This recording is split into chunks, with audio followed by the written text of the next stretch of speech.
지금부터 제35차 목요대화를 시작하겠습니다. 안녕하십니까. 오늘 목요대화의 사회를 맡은 국무총리 비서실 시민사회협력행정관 이신혜입니다. 반갑습니다. 최근 1인 미디어가 증가하고 인터넷 언론사가 확대되는 등 미디어 환경이 크게 변화되고 있습니다. 또한 언택트 시대를 맞이하여 이전과는 다른 소통의 방식이 요구되고 있습니다. 이렇게 다변화하는 언론 환경에 상응하여 정부, 언론 간 소통 방식도 개선되어야 한다는 의견도 나오고 있습니다. 이에 오늘 목요대화에서는 언론 분야 전문가분들을 모시고 정부와 언론 간의 바람직한 소통 관계를 모색해 보고자 합니다. 목요대화는 국무총리실 페이스북, KTV 유튜브를 통해 생중계됩니다. 총리님께서도 실시간 댓글을 태블릿 PC로 보실 예정이니 많은 의견과 질문 남겨주시기 바랍니다. 먼저 참석자를 소개해드리겠습니다. 소개해드리는 분들은 앉은 자리에서 간단하게 목례를 해주시면 되겠습니다. 총리님 오른편 순으로 소개해드리겠습니다. 성재호 방송기자연합회 회장 참석해 주셨습니다. 김성수 국무총리 비서실장 함께해 주셨습니다. 김동훈 한국기자협회 회장 참석해 주셨습니다. 박재영 고려대 미디어학부 교수 참석해 주셨습니다. 김정배 문화체육관광부 제2차관 함께해 주셨습니다. 안수찬 세명대 저널리즘 스쿨 대학원 교수 참석해 주셨습니다. 함께해 주신 모든 분께 감사드립니다. 이어서 총리님께서 인사 말씀 하시겠습니다. 예, 반갑습니다. 언론은 국민의 눈과 귀가 되어서 정부를 감시하고 견제하며 국민의 알 권리를 충족시켜주는 민주주의의 수호자입니다. 그런데 최근 검찰 기자단 해체를 요구하는 국민청원을 보면 그동안 정부와 언론 간의 소통이 우리 국민의 눈높이에 미치지 못하고 있다는 생각이 듭니다.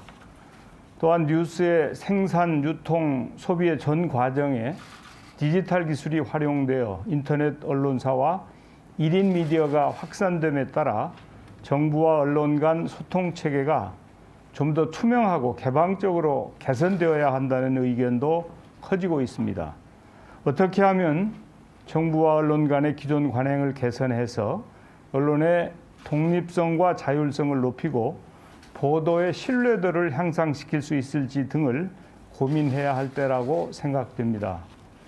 이에 오늘 목요 대화에서는 언론사 관계자 그리고 전문가 여러분들을 모시고 정부와 언론 간의 바람직한 소통 방향을 논의하고자 합니다.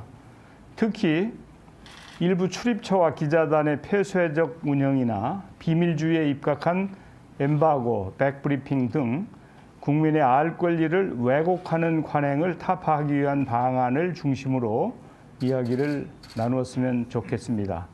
허심탄회하게 말씀들을 나눠주셔서 좋은 방향을 모색하는 그런 자리가 되었으면 좋겠습니다. 오늘 이렇게 참석해 주신 여러분께 진심으로 감사드립니다. 고맙습니다. 총리님 말씀 감사드립니다. 본격적인 토론에 앞서 박재영 교수님께서 정부와 언론 소통의 변화 방향을 주제로 발표해 주시겠습니다.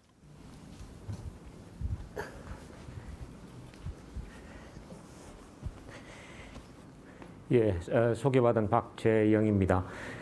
이 이슈는 뭐 언론계나 언론학계에 굉장히 중요한 사안으로 다들 알고 있지만 사실 뭐 국민적인 관심사가 되기에는 뭐 그간의 기회가 없었죠. 근데 총리실에서 이런 쪽에 논의를 하자고 저한테 말씀을 하셔서 저는 상당히 개인적으로 고무적입니다. 예. 왜냐하면 이게 저 입장에서는 굉장히 중요한데 그래도 한번 사회적으로 이런저런 사안을 한번 생각해 볼 수 있는 좋은 기회를 마련해 주셨다는 측면에서 감사를 드리고요. 여하튼 뭐 제가 오늘 할 수 있는 얘기는 저희 개인적인 의견이고 또 여기 앉아 계시는 많은 전문가분들이 한 번쯤은 이런저런 생각해 볼 만한 거리를 제공하는 정도 저희 역할은 그 정도에서 만족하도록 하겠습니다. 길지 않은 발표 시간이기 때문에 제가 간략하게 제가 준비해온 내용을 말씀드리겠습니다. 제가 볼 때 뭐 어쨌든 저희들이 이런 논의를 하는 어떤 대전제가 언론의 어떤 취재 뭐 자유랄지 어떤 뭐 그런 언론 자유랄지 또는 뭐 그런 자유를 이제 규제한다거나 또는 나쁜 뉴스를 뭐 규율한다는 그런 차원이라기보다는 어떻게 하면 좀 더 지금보다 더 좋은 뉴스를 많이 만들어낼 수 있도록 도와줄 수 있는가. 그 다음에 좀 더 넓게 가면은 국민들이 좀 더 정보 접근권을 좀 더 폭넓게 그리고 또 실질적으로 어떻게 하면 더 잘 보장할 수 있는가. 좀 더 현실적으로는 기자들의 어떤 취재의 자유를 좀 더 어떻게 하면 더 넓힐 수 있는가 하는 차원에서 이런저런 뭐 논의가 됐으면 하는 개인적인 바람이 있습니다. 구체적으로 보면은요. 오늘 주요 키워드가 출입처와 기자실인데요. 좀 전에 총리님이 말씀하셨다시피 여러분이 잘 아시다시피 세계 어느 나라에도 다 출입처가 있고 기자실이 있습니다. 예. 저희들이 작년에 가장 최근입니다만은 연구를 했는데요. 미국, 영국, 일본 이렇게 국제적인 비교 연구를 했는데 거기에도 다 출입처가 있고 기자실이 있습니다. 근데 그럼에도 불구하고 여기 보시다시피 모든 정부기관에 사실상 거의 모든 정부기관이죠. 주요한 정부기관이 전부 다 그다음에 언론사가 기자를 파견하고 그다음에 그런 기관에는 다 기자실이라는 물리적인 공간이 따로 있고 그다음에 언론사에서 파견된 기자가 거의 하루 종일 매일 기자실에 상주하는 나라는 한국밖에 없다는 결론을 저 연구팀이 작년에 내렸습니다. 여러분이 아시다시피 미국에도 출입처가 있고 기자실이 있죠. 하지만 미국의 행정기관의 주요 연방행정기관에만 기자들이 프레스룸이라는 데서 거의 상주하다시피 하고요. 여타 다른 정부기관의 기자들이 그렇게 매일 나가지 않습니다. 예. 유럽 말할 것 없고요. 그다음 일본이 그래도 우리가 언론 이런 취재 시스템을 포함한 언론 체계를 일본에서 많이 배웠는데요. 일본도 우리처럼 일본은 여전히 지금 정부기관 한국과의 큰 차이점은 일본은 정부기관에만 출입처와 기자실이 있고요. 일반 민간기관 심지어 대기업에도 기자실이 없습니다. 그런데 일본의 정부기관에 기자실이 있지만 우리처럼 기자들이 거의 매일 출근하다시피 하지만 그렇게 많이 정부에서 쏟아지는 정보로 기사를 쓰지 않습니다. 어쨌든 우리는 세계에서 볼 때는 굉장히 좀 특수한 어떤 예다 하는 거는 제가 분명히 여러분께 말씀드릴 수 있습니다. 물론 이게 좋다 나쁘다를 떠나서 또는 우리가 우리만의 고유한 어떤 모델이기 때문에 이걸 다 배관시할 수는 없지만 어쨌든 우리는 세계와는 상당히 다르다는 거는 명확하게 우리가 알 필요가 있겠다. 그러다 보니까 세계 유수의 언론은 정부가 홍보하는 정보, 흔히 말하는 보도자료로 나오는 뉴스를 그다지 중요한 뉴스로 간주하지 않습니다. 어렵죠. 그러니까 세계 여느 나라 정부는 홍보하기 되게 어려워요. 예. 왜냐하면 그걸 기자들이 뉴스로 간주하지 않으니까. 일본만 해도 마찬가지입니다. 그 다음에 선진국에 있는 정부들은 그러다 보니까 언론을 통한 홍보에 그다지 목매지 않습니다. 왜냐하면은 보도자료 아무래도 뉴스로 안 써주니까. 그죠? 정부가 자체적으로 뭘 홍보를 하든지 아니면 그저 좋은 정책을 만들어서 자발적으로 홍보가 되도록 만들든지 몇 가지 다른 방안을 생각할 수밖에 없다는 거죠. 그래서 이런 부분이 아마 한국형 기자실과 출입처를 아마 우리가 개념화하는 뭐 키워드가 아닐까 하는 생각이 들고요.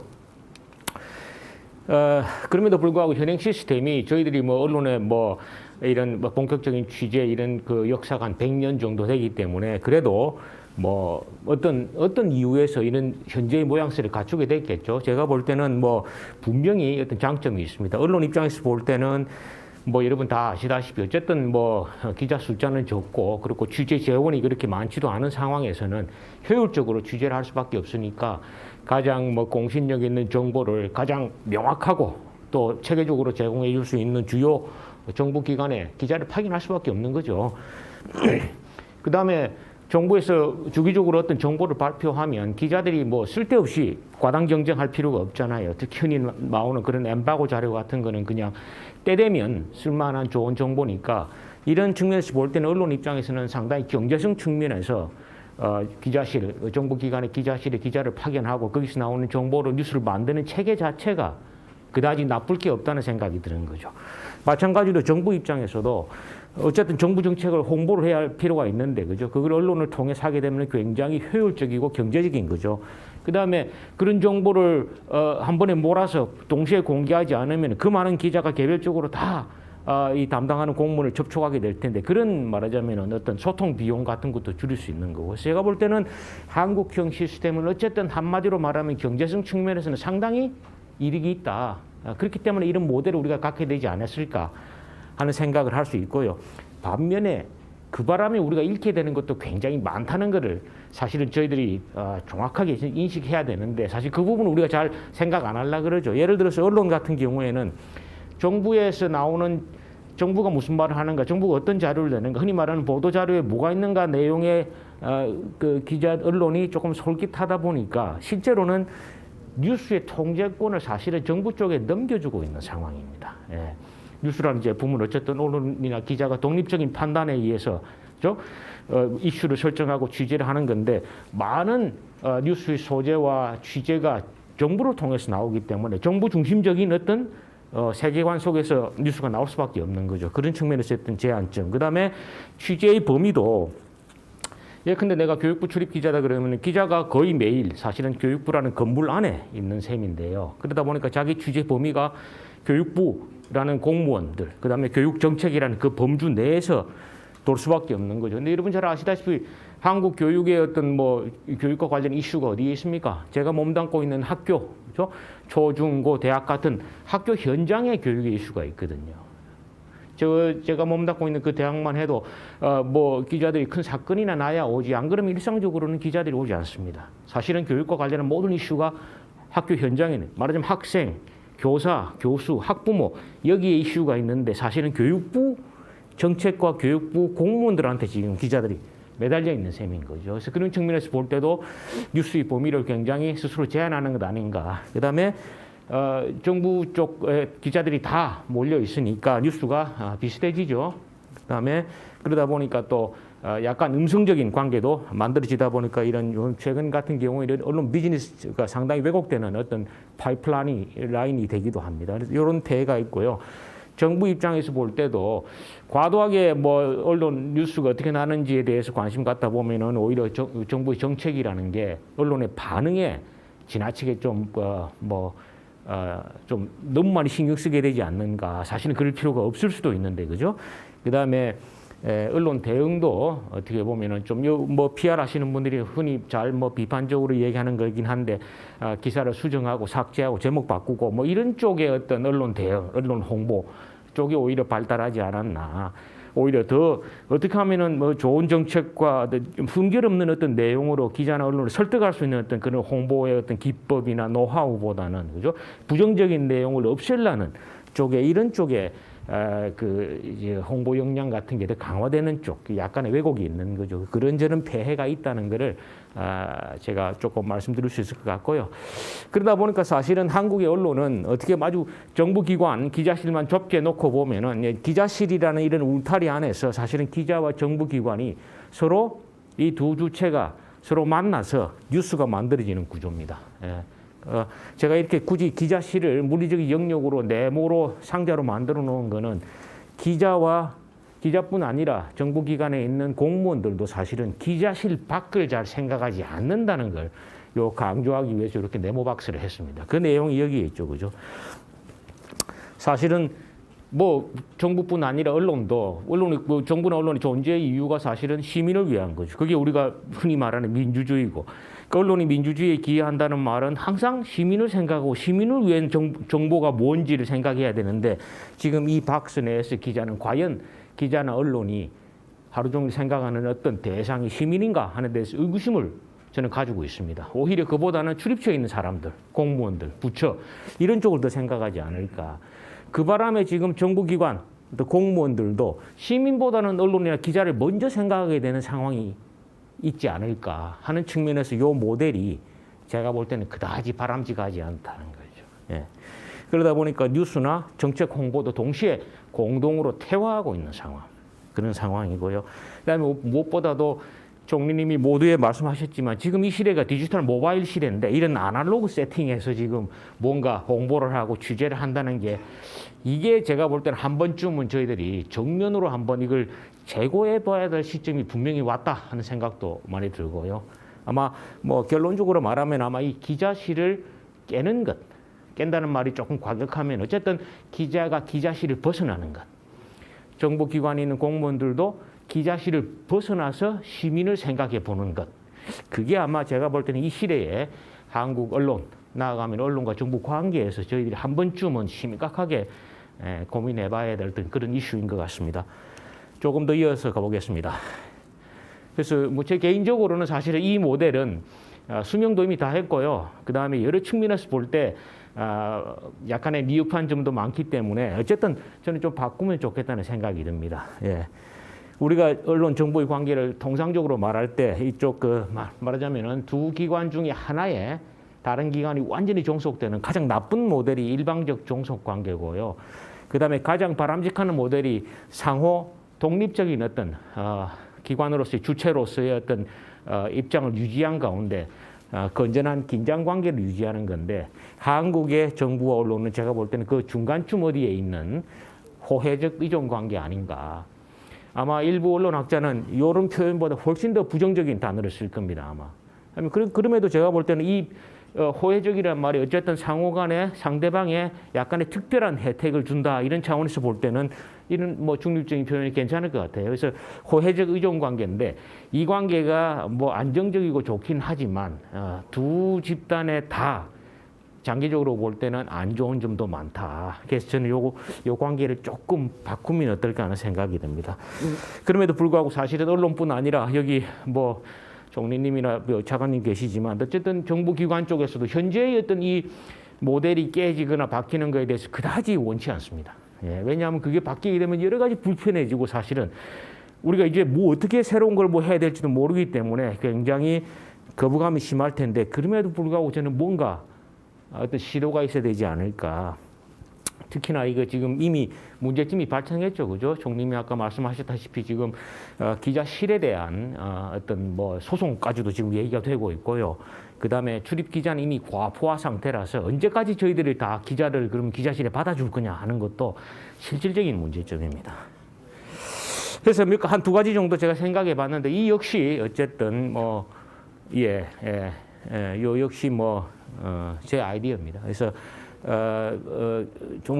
전체적으로는 뭐 기자가 출입처에 오지 않아도 정보를 얻는데 별 그 문제가 없도록 하는 정보를 정부가 앞장서서 먼저 많이 적극적으로 개방해주는 어떤 체제가 하나 필요하겠다. 그래서 미국식 개방 브리핑제랄지 또는 정보 공개 담당, 지금 대변인 외에 정보 공개를 주로 담당하는 이런 자리 하나를 따로 만들어서 그 다음에 정보 공개 청구하면 다 지금 대응을 하고 있지만 기자인 경우에는 훨씬 더 빨리 대응할 수 있는 패스트 트랙 같은 거 만들면 좋겠다. 아마 이 이야기는 차후에 저희들 토론 때 또 조금 나올 수 있습니다. 마지막인데요. 또 다른 어떤 한 기준은 우리가 뭐 누구나 다 정보기관 취재할 수 있지만 그래도 기자가 정보기관을 취재한다면 어느 정도의 어떤 공인된 자격 조건을 좀 가져야 되지 않는가. 물론 이 자격 조건을 뭐 정부가 정하는 건 절대로 아닙니다. 언론 유관기관이 합의해서 만들면 되니까. 그래서 그게 영국이나 미국에 다 이런 프레스 카드 위원회가 있어서 뭐 누구나 다 기자가 될 수 있는 시대이긴 하지만 사실 또 누구나 다 기자인 건 아닙니다. 그래서 정부기관, 적어도 민간은 몰라도 정부기관을 취재한다면 어떤 조금의 자격 조건이 필요하지 않을까. 이런 논의도 사회적으로 한번 해볼 만하다 하는 생각이 듭니다. 조금 시간이 지난 것 같은데요. 여기 이상으로 마치겠습니다. 네, 박재현 교수님 말씀 감사드립니다. 이제 현장의 의견을 들어보는 시간을 갖겠습니다. 지금부터는 총리님께서 주재해 주시겠습니다. 예, 박 교수님 수고하셨습니다. 우리 박재현 교수님께서 우리나라의 출입기자단 제도의 운영 현황이나 장단점을 정리해 주셨고요. 또 개선 방향도 함께 제안을 해 주셨습니다. 제가 언론과 오랫동안 이렇게 접한 사람인데 사실은 이렇게 또 말씀을 듣고 보니까 정리가 되는 느낌입니다. 아마 국민들께서는 이런 내용을 처음 접하신 국민들도 많지 않을까 이렇게 생각이 됩니다. 우선 발표해 주신 내용에 기초해 가지고 최근 논란이 되고 있는 출입처와 기자단 제도에 대해서 논의를 좀 해보는 게 좋을 것 같습니다. 먼저 우리 김동훈 기자협회장님께 의견을 여쭙고 싶은데요. 최근에 검찰 기자단 폐지에 대한 국민 청원이 있었습니다. 그래서 이제 그걸 기화로 해서 그 출입기자단제도 개편 논의가 활발해지고 있는데요. 출입기자단과 상주 기자실 운영이 이제 우리나라의 좀 독특한 제도라고 하는데 여기에 대해서 어떻게 평가를 하시는지, 또 검찰 기자단의 해체 요구는 특정 기자단의 폐쇄성 문제로 일반적인 출입처에는 해당되지 않는다는 의견도 있는데 이에 대해서 의견이 어떠신지 좀 말씀해 주시죠. 우선 그 기자를 대표하는 단체의 장으로서 기자들이 신뢰받지 못하고 언론이 신뢰받지 못하는 현실에 대해서 좀 성찰하고 반성할 필요가 있다고 생각이 됩니다.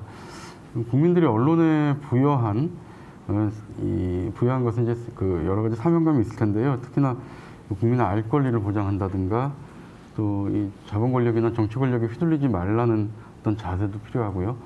이 공공적인 가치를 지키려는 의지, 그리고 이 여론의 다양성을 높이려는 노력, 이런 것들이 이제 언론인으로서는 필요한 건데, 이것을 제대로, 그런 사명과 기능을 제대로 수행하지 못한다면 뼈아픈 반성이 좀 따라야겠다라는 생각이 들고요. 그런 점에서 최근에 이 검찰 기자실 문제가 도마 위에 오른 것에 대해서도 사실 좀 아프게 성찰할 필요가 있다라는 생각이 듭니다.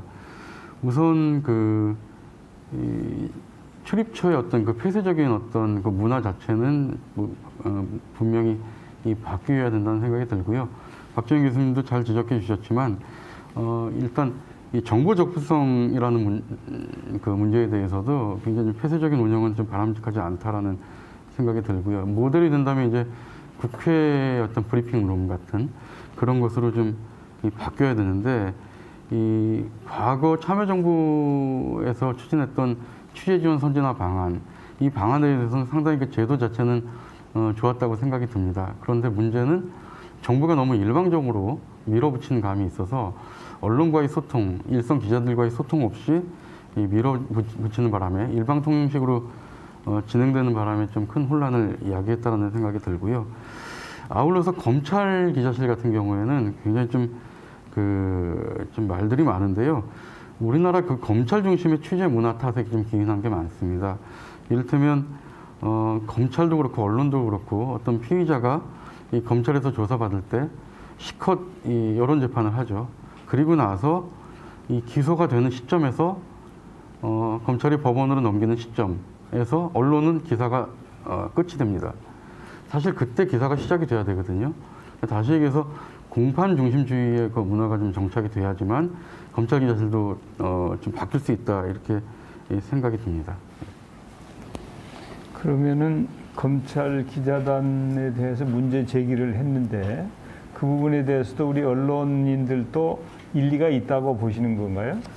언론인들의 생각은 좀 크게 두 가지로 바뀌는 것 같습니다. 그러니까 기자실이라는 안온한 공간 안에서 어떻게 보면 좀 그 정보를 독점했던 그런 혜택을 누리는 이 기자들은 조금 문제의식이 좀 무딜 수 있고요. 반대로 기자실에 들어가지 못하는 매체들은 또 거기에 대해서 좀 상대적인 박탈감 같은 걸 많이 느끼는 것 같습니다. 그런데 좀 이제는 이 매체도 굉장히 많아졌고요. 그리고 다양해졌고요. 또 숫자도 많아졌기 때문에 아까 박정희 교수님도 말씀하셨지만 기자실에 대한 어떤 그 개편 논의는 분명히 좀 필요하고요.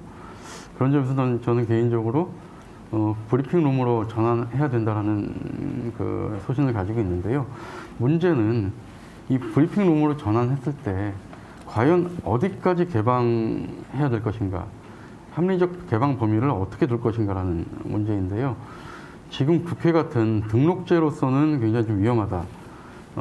얼마 전에 작년에 있었던 삼성 직원이 1인 미디어를 만들어가지고 국회에 출입증을 받아서 출입하다가 적발된 사례도 있지 않습니까? 이런 부작용을 낳을 수 있기 때문에 이 합리적 개방 범위에 대한 어떤 그 논의가 있어야 될 것이고요. 그런 점에서 저희가 좀 대안으로 생각하는 것은 정부와 기자협회가 출입기자단 제도 혁신을 위한 TFT를 만드는 게 어떨까 하는 생각이 듭니다. 그러기 위해서는 기자협회가 굉장히 좀 민주성과 자율성을 가지고 내부에서 활발하게 조직 문화와 제도에 대한 혁신 논의를 진행해야 된다는 전제가 있어야겠죠. 그 전제 아래에서 정부가 기자협회와 어떤 적극적인 파트너십을 가지고 이런 그 문화를 개선하는데 앞장선다면 우리 사회의 어떤 여론 다양성이라든가 공공적 가치를 존중하는 이런 것이 좀 보장되지 않을까 하는 생각이 듭니다. 예, 예. 오늘 이제 우리 문체부의 정부 대변인 역할을 하는 문체부의 이차관이 와 계시거든요. 그래서 이따가 그런 부분에 대해서도 좀 의견을 개진해 주시면 좋을 것 같고요. 이제 우리 언론이 신문과 방송으로 이렇게 전통 언론은 대별되는데 금방 우리 김동훈 회장님은 주로 이 신문 쪽 언론을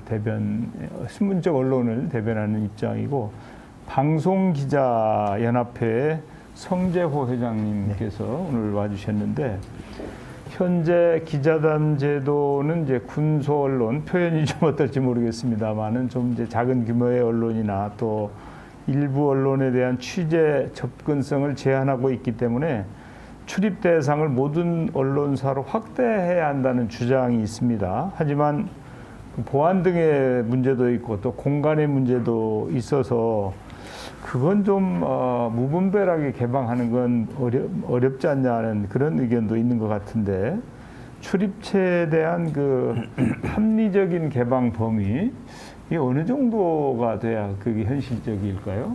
예. 저도 사실 이 출입처 제도라든지 또 기자단 제도라는 게 이제 우리 언론인들의 문제인데 이게 모든 국민들이 이렇게 걱정하고 우려하시는 문제로까지 이렇게 번지게 된 점이 정말 현업단체를 대표하는 사람으로서 정말 죄송하고 좀 부끄럽습니다.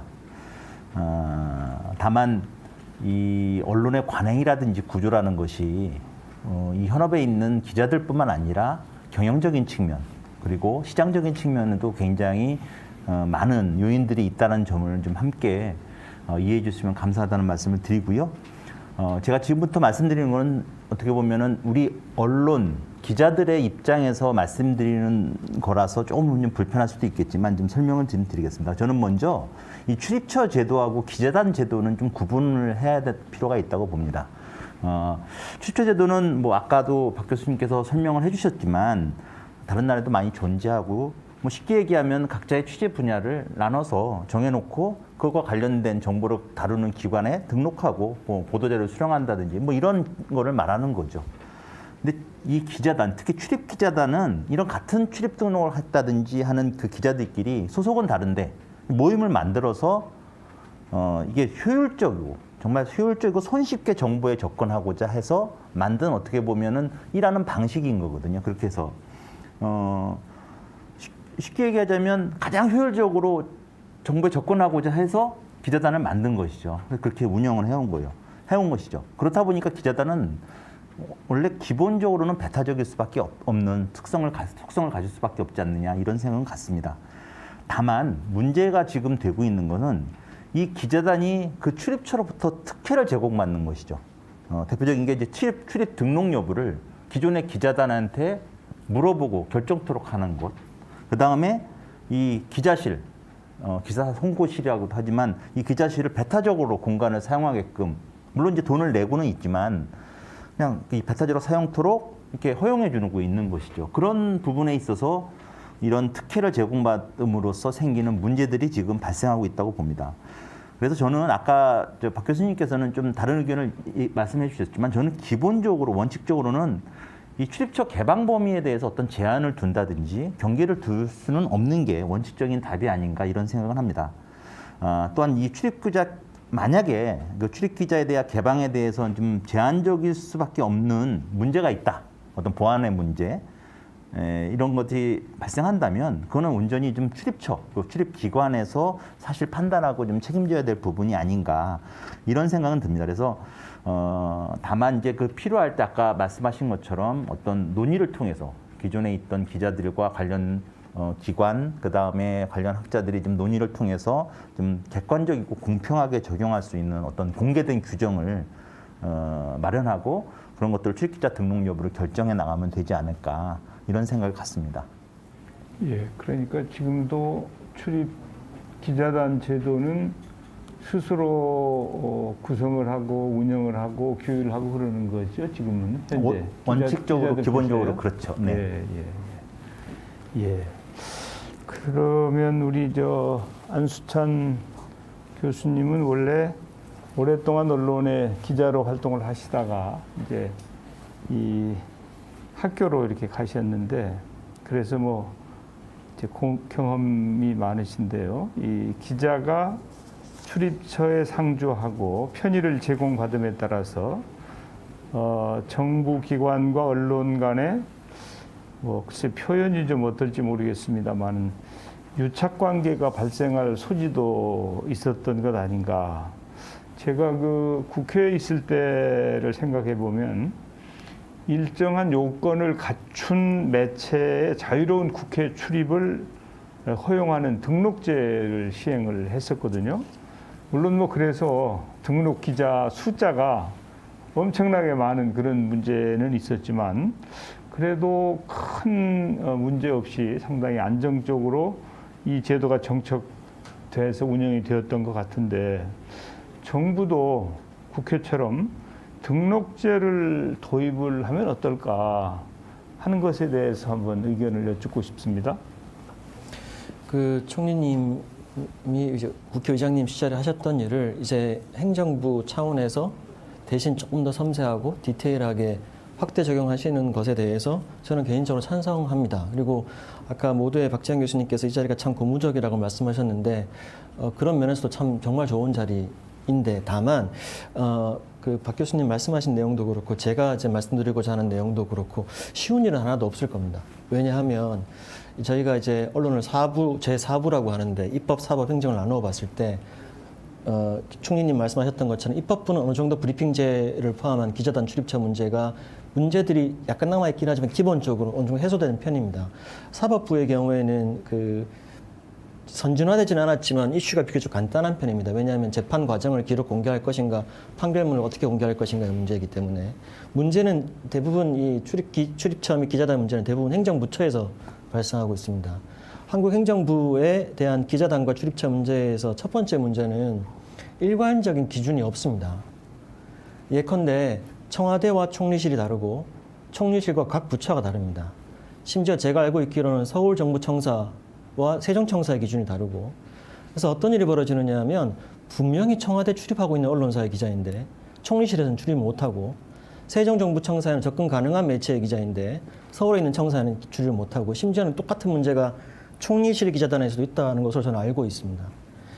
두 번째는 그 기준이 매우 이민적이라는 겁니다. 아까 이제 기자단이 스스로 판단하기 때문에 그 문제가 발생한다라고도 말씀하셨는데, 사실은 이 임의적인 기준을 방치하고 있는 과정에서는 좀 더 기회가 있으면 말씀드리겠습니다만, 사실은 어쨌건 이 관행에 익숙해져 있는 부처 공무원들이나 부처 기관의 어떤 편의성도 일부 있는 것 같습니다.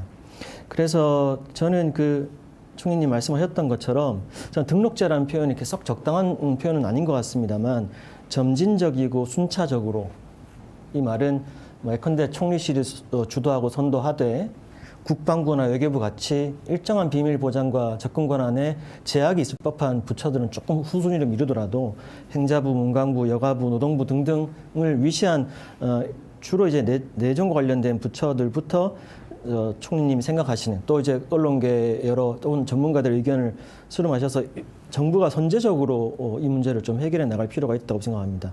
그 선제적으로 해결한다는 것은 박 교수님 말씀하신 것처럼 기자들을 규율한다는 차원이 아니라 정보를 정부의 정보는 시민과 국민에게 개방되어야 한다는 것이 제일 원칙이거든요. 그 과정에서 매개하는 것이 언론이므로 시민의 눈높이와 국민의 눈높이에서 행정 정보를 공개한다는 관점에서 전개하실 필요가 있을 것 같고, 또 한 가지 첨언하자면 이 과정에서 박지원 교수님이 잠깐 언급하셨습니다만, 도대체 그러면 실질적으로 출입 기자를 어떻게 등록을 어떻게 하고 어떻게 더 걸러낼 것인가의 문제가 사실은 있습니다. 그 해외 사례이고 제가 직접 경험하거나 근거가 많지는 않지만 어쨌건 영국의 경우에 영국 프레스 카드 어토리티라고 해서 프레스 카드 위원회가 있는데, 이 위원회가 1992년도에 만들어졌습니다. 그 언론 노조, 우리로 치면 기자협회 등등 언론 직능 단체와 언론사들이 같이 공동으로 구성을 하고 있는데, 이 위원회가 하는 역할은 첫 번째, 프레스 카드를 신청을 하면 이 사람이 전업적인 기자인지 진지한 기자인지 아닌지를 두 가지 방식으로 검증을 합니다. 첫 번째는 이 사람의 소득을 보고 설사 프리랜서라 할지라도 취재 보도 활동을 통해 소득이 대부분 벌어들이고 있다면 진지한 기자라고 인정을 합니다. 두 번째는 당연히 신원 조회를 하겠죠. 정부 관련된 정보를 다루고 하니까. 그래서 프레스 카드를 발급을 하면 이 프레스 카드 위원회는 영국 정부와 일종의 업무 협약을 맺고 있습니다. 그래서 행정부처, 검찰, 경찰을 포함한 모든 행정부처의 브리핑에 참여하고 보도자를 받아볼 수 있는 일종의 접근권을 부여합니다.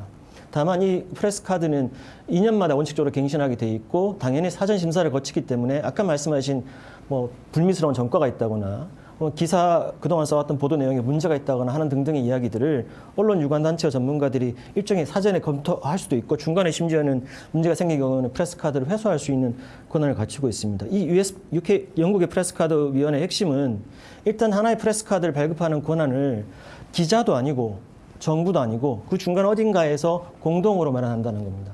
그다음 이 프레스 카드를 통해서 적어도 행정부처에 관련된 검찰, 경찰을 포함한 행정부처에 관련된 브리핑과 보도 자료에 대한 접근 권한은 다 부여한다는 겁니다. 그다음 이 프레스 카드를 발급하고 혹은 소지하는 것에 대한 자격 검증은 일정하게 사전 혹은 사후적으로 같이 해소하고 있습니다.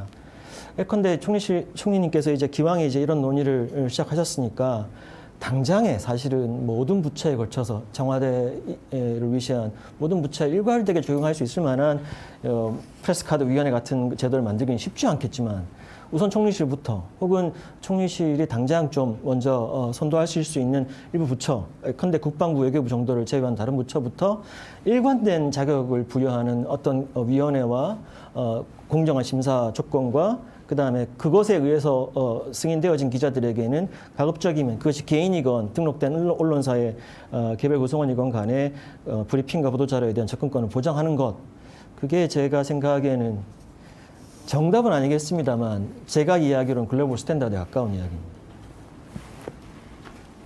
일단 여기까지 말씀드리겠습니다. 예, 그러니까 현행 제도가 개선의 여지가 있다. 그런데 개선하는 게 그렇게 쉬운 일은 아니다. 그 방법을 잘 택해야 될 것이다.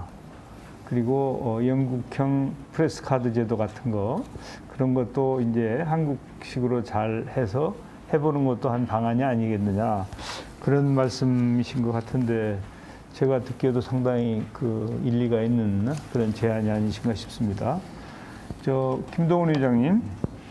이제 기자회장으로서 출입 기자단과 관련된 많은 건의나 제안 사항 같은 것도 이제 평소에도 들으셨을 텐데 일반 기자들은 그 출입처와 기자단 개편에 대해서 어떤 그 입장을 가지고 계신지 또 회장님께서 생각하시는 개편 방안 같은 게 있으면 한번 제시해 보시면 좋겠습니다. 아까도 말씀드렸지만 매체도 다양해지고 또 기자들도 상당히 숫자가 많아지면서 이 출입 기자 제도에 대한 어떤 생각도 굉장히 다양합니다. 그런데 이제 그 출입 기자실에 출입하지 못하는 매체들, 그 기자단 안에 속하지 못한 기자들이 그 기자단에 들어가려고 굉장히 좀 그 노력을 하는데요. 이게 굉장히 좀 폐쇄적으로 운영이 되다 보니까 뭐 몇 년 동안 계속 그 지원을 해도 안 되고 이런 매체들도 상당히 많고요. 한국기자협회에 가입하려는 그 언론사들이 가입하려는 가장 큰 이유가 정부 부처, 그다음 서울시청, 검찰 이런 데에 그 출입할 수 있는 어떤 명분이 기자협회 회원사라면 좀 굉장히 좀 수월해지기 때문에 그래서 또 한국기자협회에 가입하려고 하거든요. 그러니까 아까도 말씀드렸지만 그 기자실의 어떤 폐쇄적인 운영에 대해서는 저는 분명히 좀 반대하고요. 그래서 이 국회 같은 브리핑 룸으로 전환해야 된다. 과거에 그 취재 지원 선진화 방안에 나오는 그런 브리핑 룸으로 전환해야지만 이런 그 폐쇄적인 운영이 좀 사라질 수 있다라는 생각이 들고요. 그러니까 프레스룸이 아니라 브리핑 룸으로 바뀌어야 된다는 것이죠. 그리고 또 하나는 아까도 제가 제안을 드렸듯이 정부와 기자협회가 출입기자단 제도에 대한 혁신적인 어떤 TFT를 만든다면 과연 이 안에서 어느 선까지 개방할 것인가? 아까 그 안수천 교수님이 92년에 그 영국 모델을 말씀하셨는데 프레스 카드를 누구에게 발급할 것인가?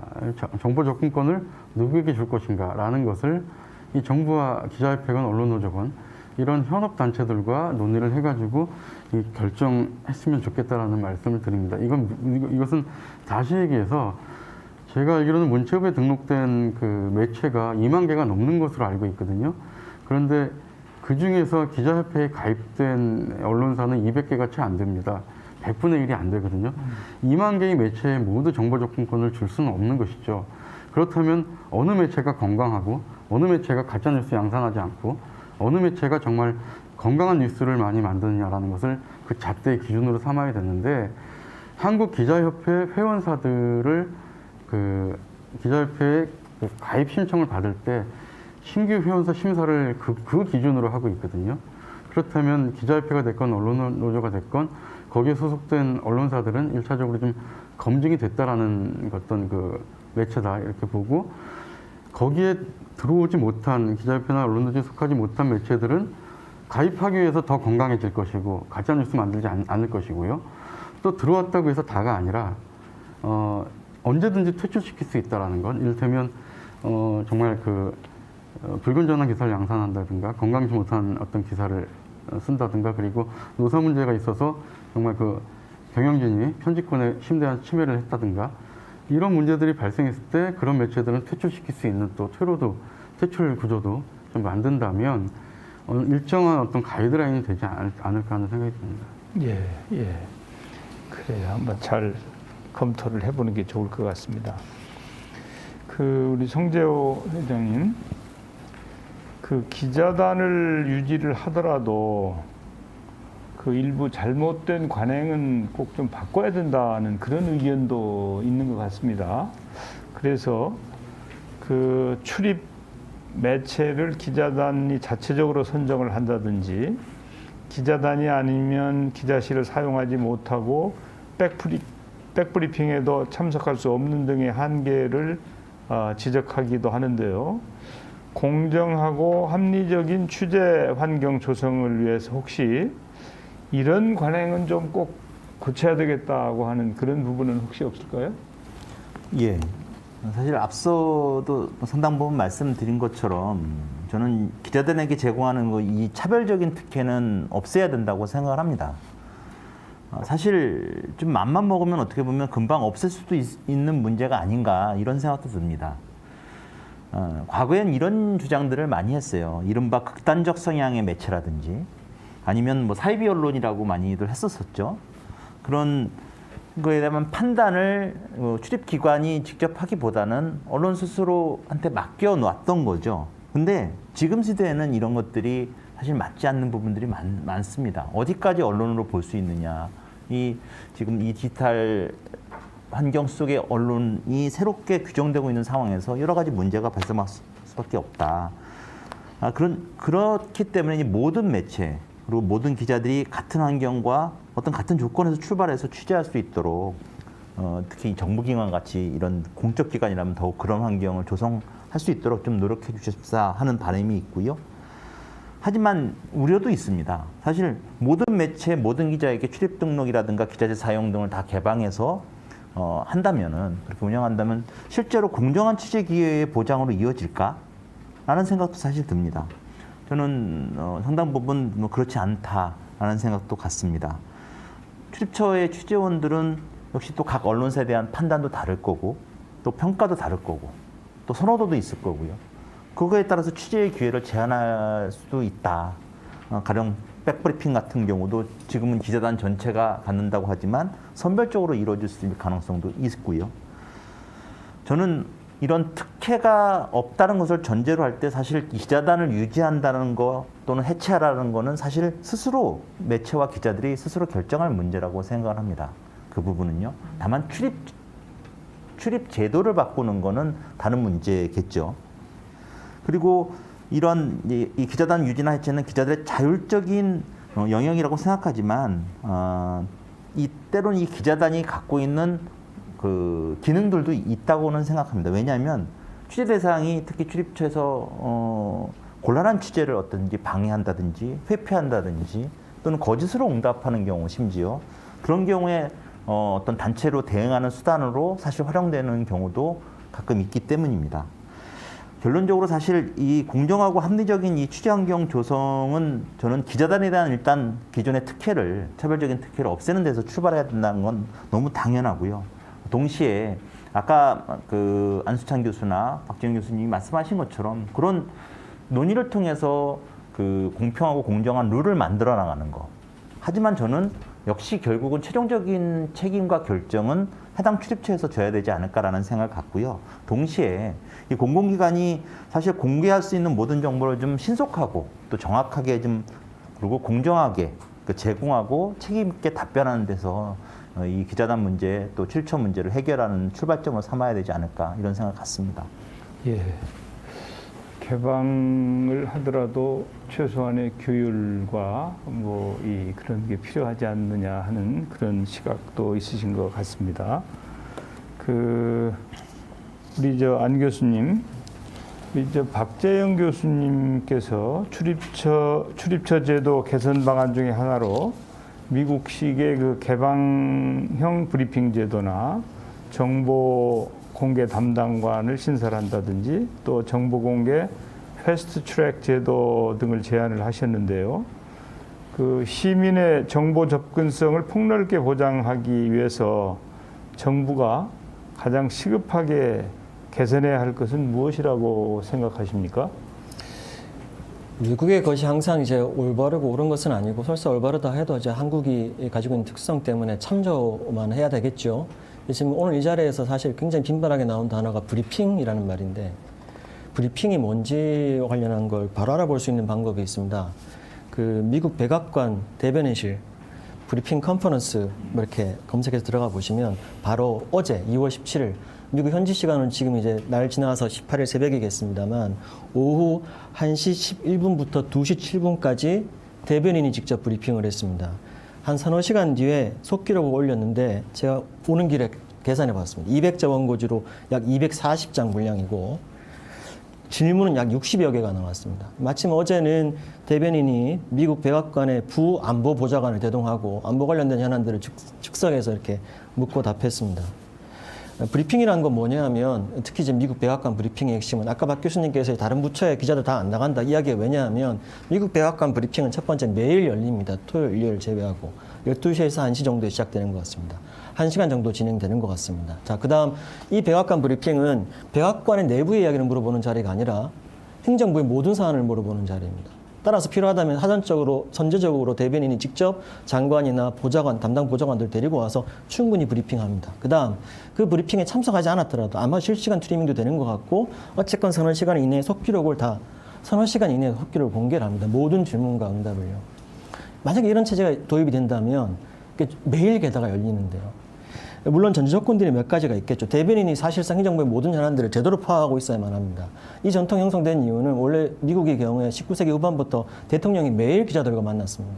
그게 오늘날 영국 총리나 일본 총리와 기자들의 관계에도 좀 남아 있습니다만 어느 순간부터 미국 백악관이 대통령을 매일 만나기 바쁘니까 대신 대변인이 대통령을 말 그대로 대변한다는 입장에서 기자들과 모든 궁금증에 대해서 이야기하라 그렇게 만들어진 관행인 것 같습니다. 그러니까 우리가 말하는 개방형 브리핑이라는 제도라는 것은 아까 이제 성재 회장님도 말씀하셨습니다만 기자들이 궁금해하는 언론이 궁금해하는 사안을 책임 있게 공개적이고 개방적으로 이야기해야 된다. 모르면 모른다. 혹은 알고 있는 만큼 그 다음에 그 내용 자체가 두루 공개되는 지금 현재 청와대도 청와대 브리핑지 실시 이후에 과거보다 훨씬 더 좋아지긴 했습니다만 대변인이 우선 매일 브리핑하지 않는 걸로 저는 알고 있습니다. 이슈 있을 때. 그 다음 대변인은 모두 발언만 언론인의 대변인 발로 코테이션 할 수 있고 사실 이루어지는 브리핑 내용 전부 다 청와대 고위 관계자로 인용되어서 나갑니다.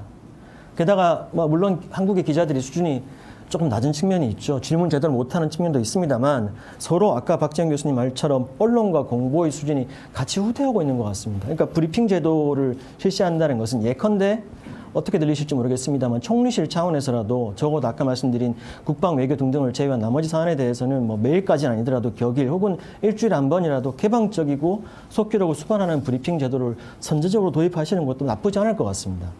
그다음 이제 정보 공개는 이건 따로 이야기를 드릴 만큼 굉장히 중요한 이슈인데 왜냐하면 이 정보 공개는 민주정부가 한국 사회에 기여한 가장 중요한 어떤 기여입니다. 왜냐하면 문민정부 때 김영삼 후보 시절에 대통령 공개 하나 내걸어서 김대중 정부 때 실질적으로 도입이 되었고 노무현 정부 때 대대적인 개편을 해서 지금까지 이루고 있습니다.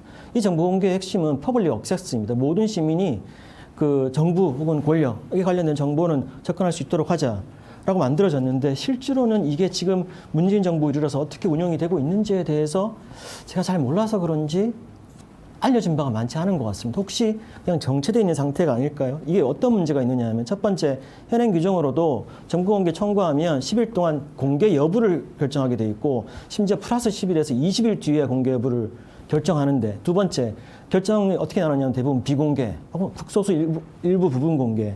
거기에 이의를 제기하면, 기자건 시민이건 이의 제기하면 공개 심의위원회가 있는데 유명무실화 되어 있고 행정심판으로 가야 되는데 시간이 너무 많이 걸리죠.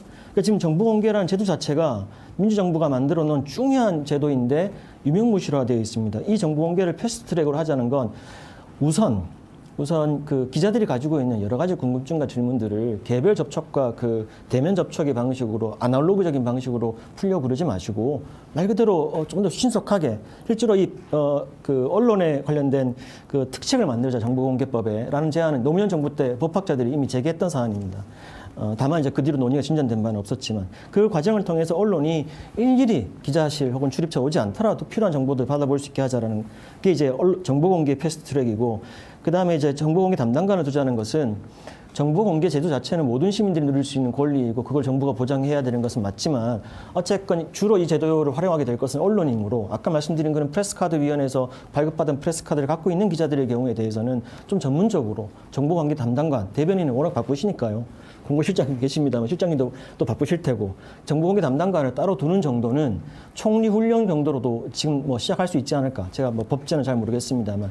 그래서 이 정보공개 담당관이 하는 일은 저 기자들을 일일이 대응한다는 맥락이 아니라 그들이 궁금해할 만한 정보들을 조금 더 빨리 원활하게, 그다음에 당연히 정부 차원에서 숨기고 가려야 될 것이 있다면 적절하게 조율할 수 있는 전담관을 만드는 게 어떨까. 뭐 그런 차원에서 박 교수님도 말씀하셨고 저도 그렇게 생각합니다. 또 한 가지는 이 정보공개 여부를 다 가리고 나면 징계할 수 있는 방법이 없습니다. 왜 가렸는지 알 수 있는 방법도 없고. 그래서 총리실 산하에 독립적인 정보공개심의위원회를 전문가와 함께 꾸려서, 죄송한 이야기입니다만 정부에 있는 공무원들이 일이 많아지긴 하겠지만 함부로 정보를 숨기는 일은 막아야만 합니다. 그다음에 만약에 그걸 따로 별개의 기구로 두기 곤란하시다면 뭐 언론중재위 같은 데다가 뭐 추가로 인력과 예산을 투입해서 조정을 하신다든지 해서 정보공개 제도 자체를 활성화할 필요가 있고, 이제 와서 입법을 통해서 전면적으로 개정하는 게 힘드시다면 실제로 1994년과 2003년도 김영삼 정부와 노무현 정부 때 총리 훈령으로 이 정보 공개들을 먼저 시행을 했습니다. 그러니까 이제 정보 공개의 정보 접근권의 보장 차원에서 총리님께서 혹은 총리실이 좀 선제적으로 대시민 그다음에 대언론 관계를 풀 수 있는 길과 경로가 있으니 이걸 좀 현실화하는 방안을 좀 마련해 주시면 좋겠고, 사실은 그래서 그렇게 보면 정보공개 접근권 차원에서 보자면 오늘 이 자리에는 이 주무부처가 제가 알기로는 행정자치부 장관님이시거든요. 그걸 행정부 장관님 다 같이 오셨으면 좋았을 것 같다는 생각도 좀 합니다. 네, 그래서 이런 제도와 관련된 것은 당연히 시간이 걸릴 테지만 점진적이란 접근은 저는 굉장히 바람직한 것인데, 정부 전체를 바꾼다, 법률 체계 전체를 바꾼다는 건 굉장한 에너지가 필요한 일이지만 총리님께서 기왕에 국회의장 시절에 하셨던 국회 차원의 대언론 혹은 대시민 정보 접근권에 관련된 경험도 있으시고 노하우도 있으실 테니까, 그래서 총리실 차원에서 적어도 몇몇 부처를 중심으로 해서 먼저 선제적으로 끌고 가시는 것은 민주정부가 이 정보 접근권과 관련해서 또 하나 기여하실 수 있는 중요한 포인트가 아닌가 그렇게 생각합니다. 예, 우리 정부가 경청해야 될 부분을 많이 말씀을 해주신 것 같습니다. 박재영 교수님, 엠바고 제도는 이제 출입처의 홍보 편의를 위해서 남용되고 있다는 지적도 있긴 합니다만은 그동안 수사나 기밀에 대한 보안을 유지를 하고 또 매체들의 지나친 속보 경쟁을 완화하는 그런 역할을 해온 것도 사실이 아닌가 생각이 됩니다. 그래서 엠바고 제도가 실효성을 가지려면 기자단 제도가 유지돼야 된다고 하는 의견도 있는데 합리적인 엠바고 제도 운영 방안은 없을까요? 예, 거기 뭐 엠바고라는 게 뭐 아시다시피 영어니까 저희들이 개발한 건 아니고요. 제가 알기로도 미국 영국권에서 이제 이미 있던 거죠. 미국 영국 언론이나 기자도 필요하니까 그걸 만들었을 테고요. 그래서 원론적으로 엠바고는 긍정적인 측면이 되게 많은데 우리가 이제 그걸 좀 잘못 좀 오용하다 보니까 전체적으로 사람들이 엠바고 이러면 부정적으로 보고 있는 거죠. 근데 지금 좀 전에 안수찬 교수가 이미 잘 얘기를 했다시피 지금 저희들이 얘기하고 있는 이 논의의 선행은 어쨌든 기자실이나 출입처를 바꾸는 거에 앞서서 정부가 지금보다 훨씬 더 많은 정보를 투명하게 적극적으로 공개하는 게 선행돼야 되는 거예요. 그거 없이는 그 이후의 논의는 거의 할 필요가 없는 것 같습니다. 그래서 뭐 매일은 아니더라도 예컨대 어떤 정부 부처가 일주일에 2-3번 정도 정해진 시간에 공개 브리핑을 계속적으로 한다면 제가 볼 때는 지금 현행의 엠바고에 걸릴 만한 이슈들은 전혀 없어지는 거거든요. 지금 잘 아시다시피 정부 부처 기자실에 가면 화이트보드에다가 조간용 엠바고, 석간용 엠바고 적어 놓은 게 어떻게 보면은 기자들의 편의를 위한 거거든요. 기자들이 오전에 회사에다가 기사거리 보고할 거리를 말하자면 정부 부처가 제공해 준 거죠. 어떻게 보면. 예. 근데 그런 것들이 뭐 뉴스로서 중요하지 않다는 건 아니지만 그런 브리핑이 주기적으로 일어난다면 사실은 그 브리핑 기다렸다가 하면 되거든요. 그래서 지금 제가 볼 때 현행 한국 언론에서 하고 있는 많은 엠바고 거리들은 사실은 엠바고 거리가 아닌데 기자들의 편의를 위한 도구용으로 만들어준 엠바고 거리고요. 좀 전에 정리민님이 잘 말씀하셨다시피 예컨대 수사 중인 사건, 그러니까 비공개 수사를 하고 있는데 그게 언론에 먼저 노출되면은 수사의 혼선이 빚어지거나 범인이 그걸 악용할 수 있기 때문에 그런 경우는 당연히 엠바고가 걸려야 되는 거죠. 또는 뭐 그보다 더 중요한 국가적인 사안. 또는 뭐 예컨대 뭐 주식이나 증시, 금융, 돈 쪽과 많이 연관될 수 있는 어떤 특정 정보, 예컨대 한국에서 지금 코로나19와 관련한 뭐 백신을 누가 아주 뭐 그 브레이크스루를 이루었다 할지 하는 그런 정보들은 당연히 엠바고 거리입니다. 그래서 지금 우리가 생각하는 것보다 훨씬 엠바고 대상은 좁혀질 거고요. 그렇게 좁혀진 대상은 어쨌든 엠바고 처리를 해야 됩니다. 그러려면은 지금 저희들이 얘기하고 있는 그런 일종의 공인된 어떤 정부기관을 취재하는 어떤 그 취재 집단, 기자들에 대한 범주가 좀 나와야 된다는 거죠. 왜 이게 중요하냐면은 그 일반 기업을 취재하는 기자와 정부기관을 취재하는 기자가 99%가 다 똑같지만 그래도 정부기관 취재하는 기자는 뭔가 다른 점이 있어야 된다는 그 생각 때문에 영미권에서 그런 프레스 카드 제도를 만들어 놓은 거거든요. 그래서 아마 엠바고를 우리가 완전히 없앤다는 거는 그는 현실적으로 안 되는 이야기고요. 그런 특수한 경우에는 여전히 엠바고 제도가 필요하다. 대신에 그 엠바고에 적용되는 어떤 기자들은 여전히 앞으로 논의될 어떤 약간의 공인된 그런 기자가 아닐까 그런 생각을 해봅니다. 예, 엠바고 제도의 순기능은 잘 살리고 역기능은 좀 고치는 노력이 필요할 것 같은데 그 제가 지금 중대본부장을 하고 있어요. 그 코로나19 관련해 가지고 그런데 이제 회의를 매일 하죠. 중대본 회의를. 그러면서 중대본부장으로서 혹시 국민 여러분들께 드릴 말씀이 있으면 본부장이 얘기를 하고 그리고 나서 이 중대본 회의를 하고 나서는 이제 복지부에서 거기가 이제 중수본이라고 합니다.